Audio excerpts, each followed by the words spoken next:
आणि मग पिहूने पराठा घेतला असा असा घेतला आणि मग असं असं असं करून असं असा करून टाकला. कॅमेरामॅन तिकडून डिरेक्टर क्या चालू. तू तिची पर्सनल हेअरस्टाईलिस्ट आहेस पण पर्सनल कुक पण आहेस का?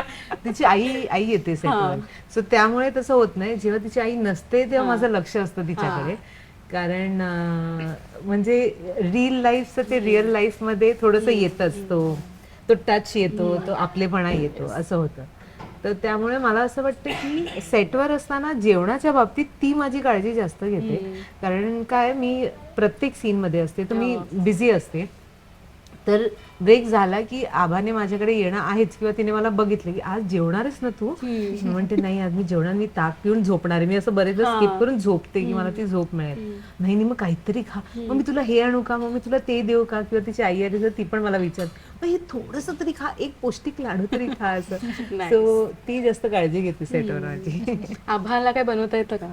कुकिंग मध्ये इंटरेस्ट आहे का आभाला? नाही, इंटरेस्ट आहे. मी असं खूप कधी ट्राय नाही केलंय अजून.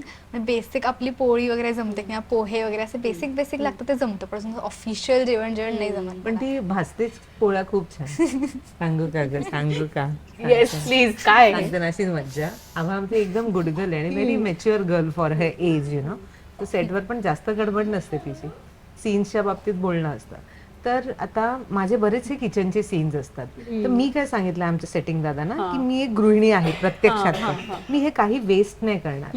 तर तू सेटिंग दादा आणि माझं असं झालं, आणि ती लहान यंग मुलंच आहेत ग, म्हणजे मी म्हटलं साफ रखने का, तुम्हारी मम्मी देखेगी तो कितना बुरा है, और मैं आऊंगी सीन में तो वो अच्छा होणार. मी सारखी चहा बनवते किंवा भाजी बनवते, बटाट्याची भाजी बनवा, मी कुकर पण लावताना मी व्यवस्थित धुवून असं सगळं करते, आणि ते आम्ही मग तिकडे खातो. एक चहा बनवलं तर खूप, आमची फॅमिली मोठी दाखवते ना, पाटकर फॅमिली, तर चहा भरपूर बनतो. मग सेटिंग दादा, आमचे कॅमेरामॅन, आमचे डिरेक्टर, आम्ही सगळे पितो.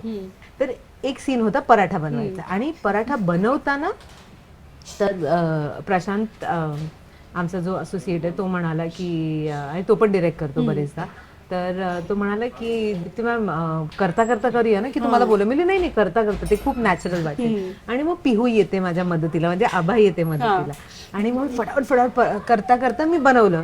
आणि मग मी एक पराठा टाकला, तो भाजला, दुसरा केला, तर ते बाहेरचं आणलेलं त्यापेक्षा आमचे चांगले झालेले. ओके. आणि ते सगळं शूट करतात.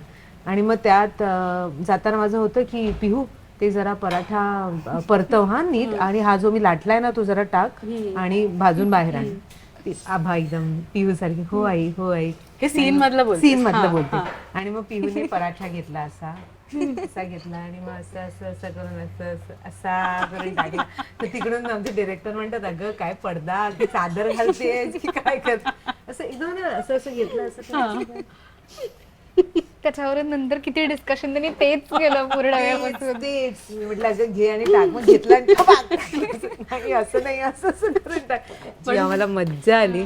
पण जो अलगट टाकलेला पराठा होता त्याचं नशीब काय असेल, इतक्या अलगटपणे तो तव्यावर उतरला. तो असा होता का, असं कॅमेरामॅन तिकडून डिरेक्टर क्या चालू.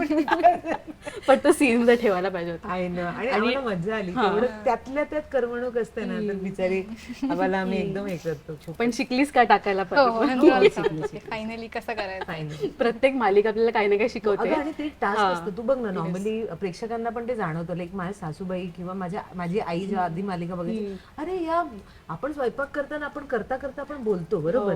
आता ज्यांना जमत नाही ऍक्टिव्हिटी करून हे करणं, आणि आवाज पण आला नाही पाहिजे, नाही तर साऊंड दादांना त्रास होतो. That's a tactic. सो हे मागे घेऊन बांगड्या व्यवस्थित ते बोलताना समोरच्या वाक्याला पण आवाज नाही आला पाहिजे. तर काय करतात लोक, काम करतात, मग बोलायला लागलं ना किंवा हा असं झालं, अरे आई असं झालं, तर अरे असं नसतं ना. तर that she is learning actually, की आवाज नको येऊ दे, भांड अलगट ठेवायचं. ते करता करता आपलं लुक जाऊन आपण वाक्य घेऊ. सगळं मल्टीटास्किंग करायला मी शिकते हळूहळू. सगळ्या गोष्टी कशा मॅनेज करायच्या. नॅचरल ऑन स्क्रीन, लोक रिलेट करतात. येस. तू आता हे हायलाइट करेपर्यंत मला याची आयडिया नव्हती की हे पण बघावं लागतं सीन मध्ये. आणि नेक्स्ट मालिका जेव्हा आम्हाला मिळेल तेव्हा ती हे सांगेल की मी काय शिकले. इट इज युजफुल आहे ना, पण ती शिकते. म्हणजे काही सांगितलं ना की ती पटकन ती शिकते आणि इम्प्लाय करते. करेक्ट.